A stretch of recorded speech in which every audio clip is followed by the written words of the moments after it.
Guys, it's Asian here again with another dungeon guide video. This time we're going to be going over Veteran Ruins of Mazzatun. This is a DLC dungeon. You need to have Shadows of the Hist DLC in order to do this dungeon. This dungeon is also a particularly difficult one, just like the rest of the DLCs. So you're going to want to come very prepared. Well, that's part of the reason why we're making this guide. So there's a bunch of very difficult fights even in the trash mob, so we're actually going to be doing something a little bit different, and we're going to be talking about the trash mob fights, particularly for the bigger mobs. So these little turtle things, Hajmotas, I believe they're called, they're one of the troublesome mobs. As you can see there, they will occasionally burrow and charge after a person, and when they burrow, they will knock you down and stun you. Can't use break free to get out of that. They'll also, you might have seen during the beginning of that fight, they will bury their heads down and kind of throw dirt at people, and AoE kind of wave-like attack. That's also can be pretty hard hitting if you're melee right in front of the turtle. So yeah, those guys are particularly troublesome to deal with. You're going to want to take them out quick because that charge attack is going to be very troublesome to deal with, especially when you have a bunch of trash mobs in front of you. This is the first boss you're going to face. He is basically plays like one of the trash mobs you'll find, stone throwers. His special move is that right there. He'll raise his mace into the ground and basically do a aerial ground pound. And then he will start throwing rocks at you. This is just like the stone thrower mobs you'll find throughout the dungeon, where they will summon rocks and throw them at you. The rocks will knock you down if you're not blocking, so when you're does that move, you can block cast through it. You can also just tank the hits. They don't actually hit for that much. It's the stagger that's going to be the most difficult thing to deal with. This boss is pretty straightforward. It's just those two attacks you gotta worry about. Another thing that's going to be a little bit different from this video compared to the other non-DLC dungeons is you're going to see this is actually going to be two different teams running at two different times. This first team is just guild members within Deviant Revelations. The other one is going to be myself, Mac, and a couple other people from a different guild that is not Deviant Revelations. It is not uncommon to see this happen, especially on the DLC dungeons on Vet, just because these dungeons are very difficult, and sometimes you just have to call it and say, you know, we don't have the DPS, we don't have the experience, or you know, we don't have the time to deal with these dungeons. So don't be discouraged. It takes a lot of practice to get through these dungeons, especially on a relatively fast level. So this is, I think, a root mender, root mason. They have a special mechanic where they will kind of slam the ground and create a damage shield around themselves. So whenever you face these mobs, you're going to want to take out the big mobs first. So those are kind of like the stone throwers, the turtles, and the root masons. And then if you do happen to hit, there's another mob further on ahead, deeper into the dungeon, that you're also going to want to take out first. The one thing to note, there is a way you can sneak past a lot of the trash mob fights. We don't do it in this run. When I switch over to the other team, you will see kind of how the paths work. So right there, I picked up something that's called, I believe it's called Spice in this game. It basically completely drains your stamina, provides a slowing debuff until the point where you can't actually move anymore. At that point, you're going to need to press X to clear it, get rid of it, and basically you're kind of passing it on to the next person. And after you clear it, you can't actually be affected by it for, I think, 15 seconds.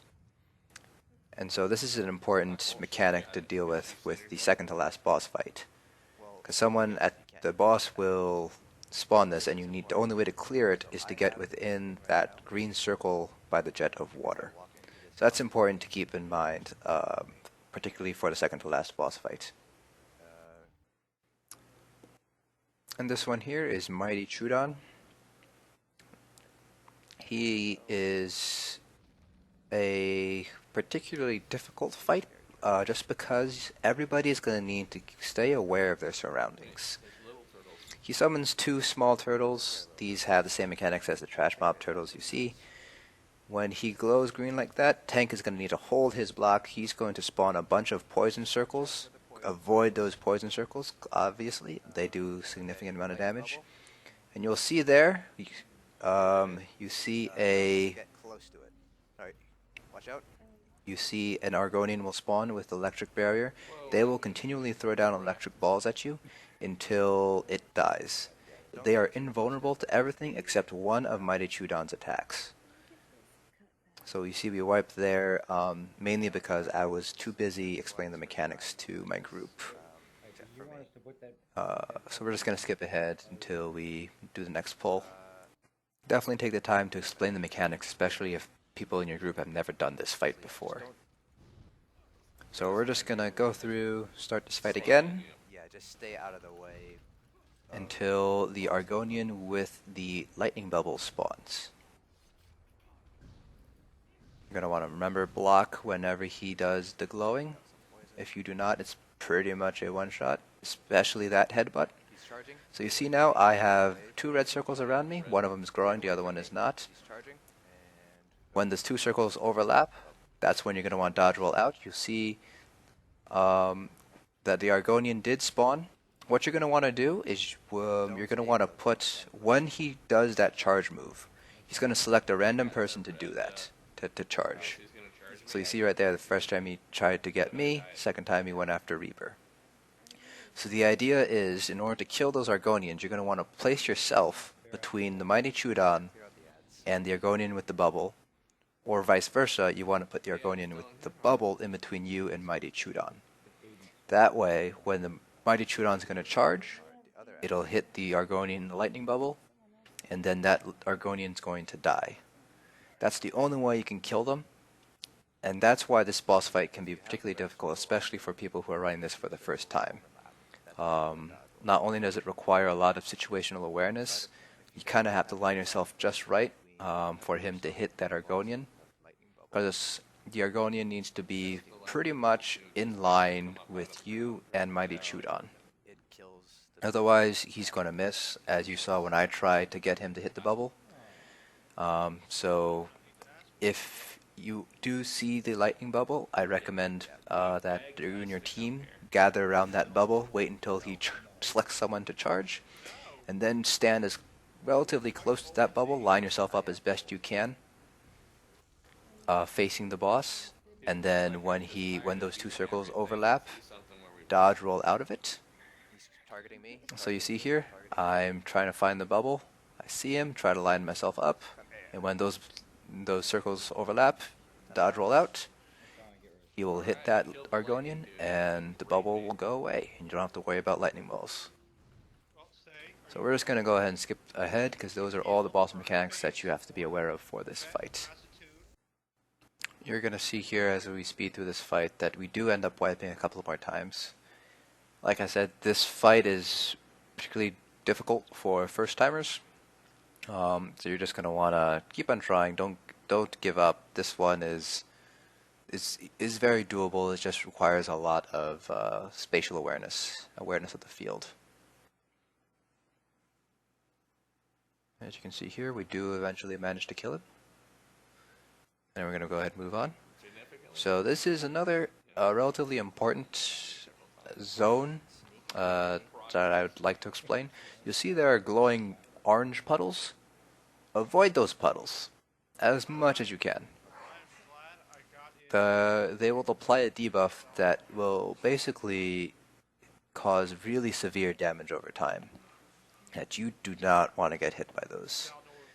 As you can see there, that's one particular sneaking path that I know of in this dungeon. I'm going to go ahead and skip ahead to the next part of the fight.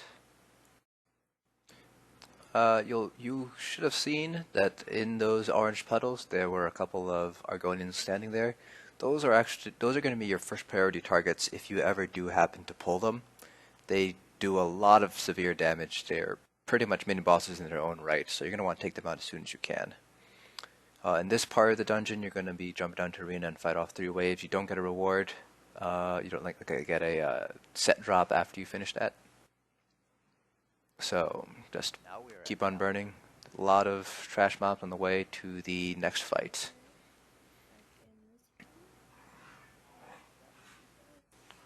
Gonna keep on skipping, keep on skipping. This is the next boss. I like to call him the Argonian Hulk, because that's kind of what he looks like and sounds like. You'll understand if you get to this part of the dungeon. He has a lot of tricky mechanics to deal with. You'll see there are 3 Wamasu around the arena, and there are going to be Wamasu handlers. You can kill the Wamasu handlers, which will release the Wamasu. The Wamasu are friendly towards you. They will not hurt you. But they will not go after the boss. You're going to want to save those for when the boss hits 75%, 50%, and 25%. And you'll see why in a couple seconds once we start this fight. There's a couple of things you're going to want to stay aware of. This is going to be a very tricky fight. You're just going to require some communication, some teamwork. So everyone's going to need to stay on top of their toes in order to succeed in this fight. Xal-Nur, I forget what the second half of his name is called. He has a lot of hard-hitting attacks.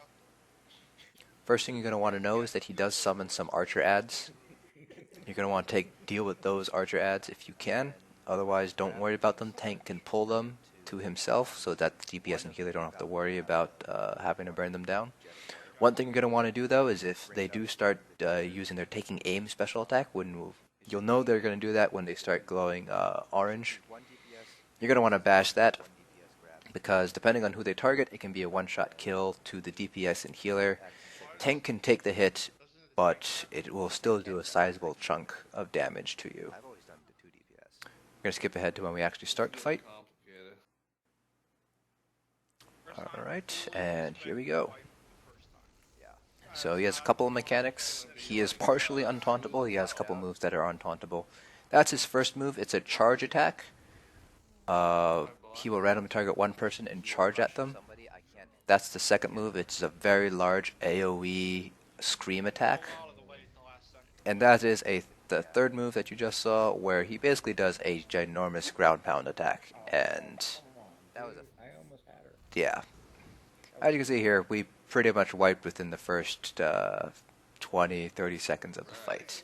Not unexpected considering that it was these guys' first time in the dungeon. So the charge move, it is possible to block it as the tank and intercept him before he hits his intended target. When he does do his charge, the general idea is for the DPS and healer to kind of put the tank between the boss and themselves, so that way the tank can kind of block and stop that charge attack. If the tank cannot block that charge attack, then you're going to have to block through it yourself. Otherwise, it's going to knock you into the air, and he's probably going to follow up with another one of his special attacks, which pretty much, if you survive the charge, it will end up killing you. So we're just going to go and skip ahead to his most difficult mechanic of the boss fight. This mechanic happens every time he hits 25, 75, 50, and 25%. So every time he loses a quarter of his health, that's when this mechanic will go into effect. You'll see there, he turns red, that means he's invincible, and he will spit out that spice from earlier. The general idea here is for the tank to take the first spice and start running it into one of those fountains, and then get it as far as he can towards the fountain, and then once he can no longer run, he needs to shake it off, pass it off to a DPS who will finish the run. It is highly unlikely that the tank is going to be able to get it to the fountain in their first go. During this time, Xal-Nur is invincible. He cannot be damaged at all. Additional ads are going to jump into the platform like those trolls you saw earlier. When he does this phase, that's when the DPS kills one of the handlers. The Wamasu handlers. The Wamasu will go around, take out the ads. I believe it one-shots the ads. And Xal-Nur will be distracted and will try to kill the Wamasu.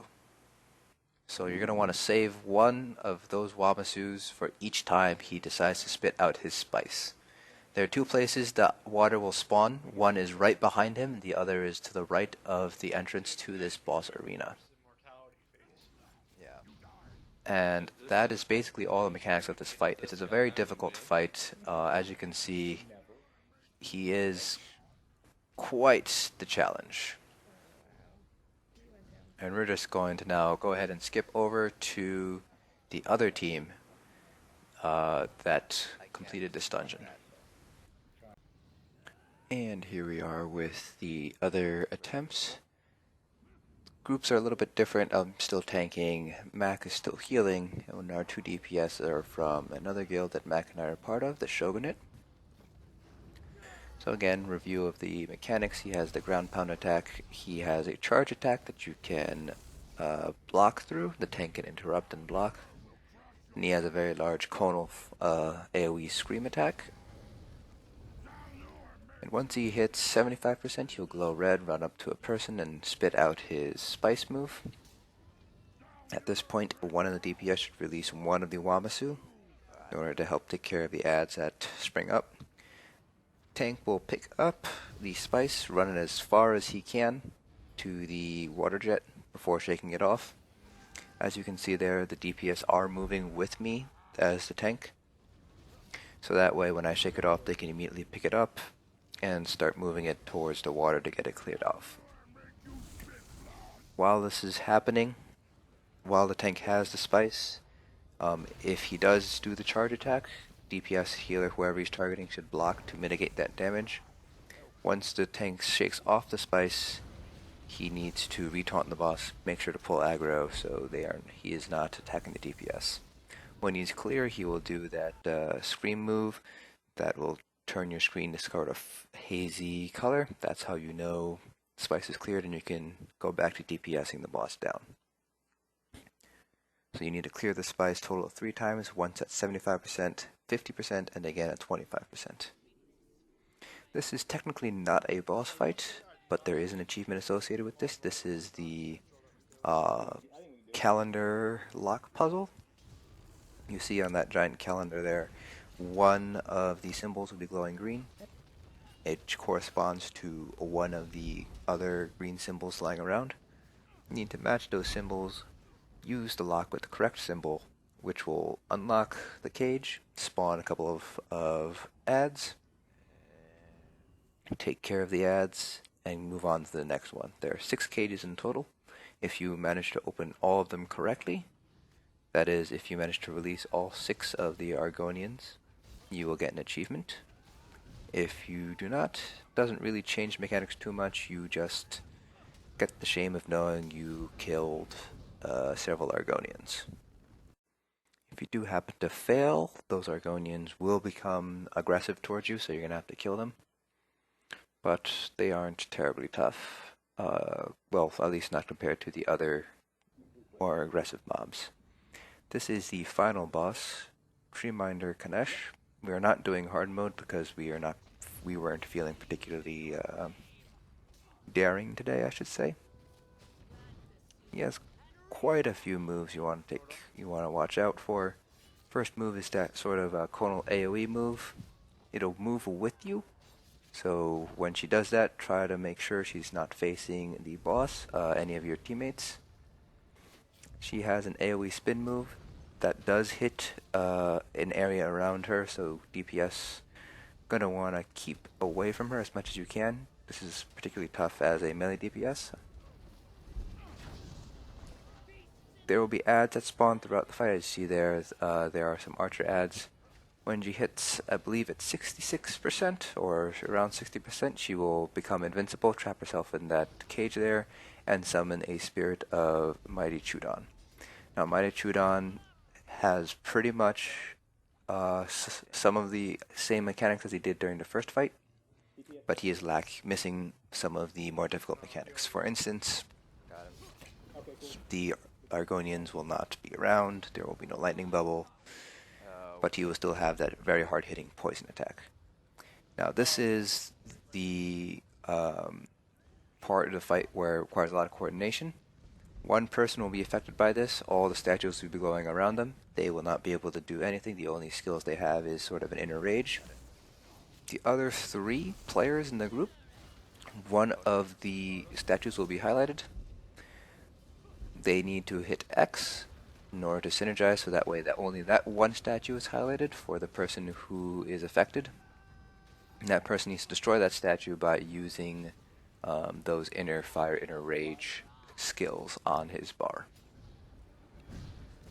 Another mechanic that you saw there, or are seeing here, kind of creates AoE circles around the room. At about 50%, she will summon Xal-Nur.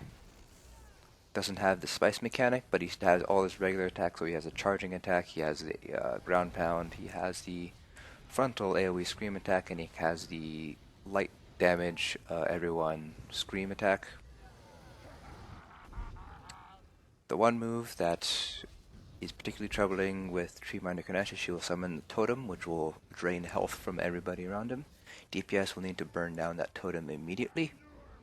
And otherwise, it becomes very difficult to survive that. Over there.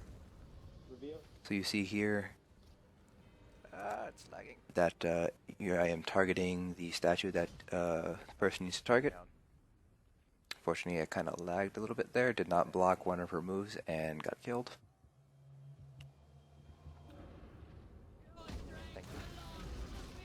So that is the totem there. It will drain your health. As you can see, the DPS are burning them down as quickly as they can. Once she hits, I believe it's about 30% health, she will enter sort of a burn phase, which I believe is coming up pretty soon. Right.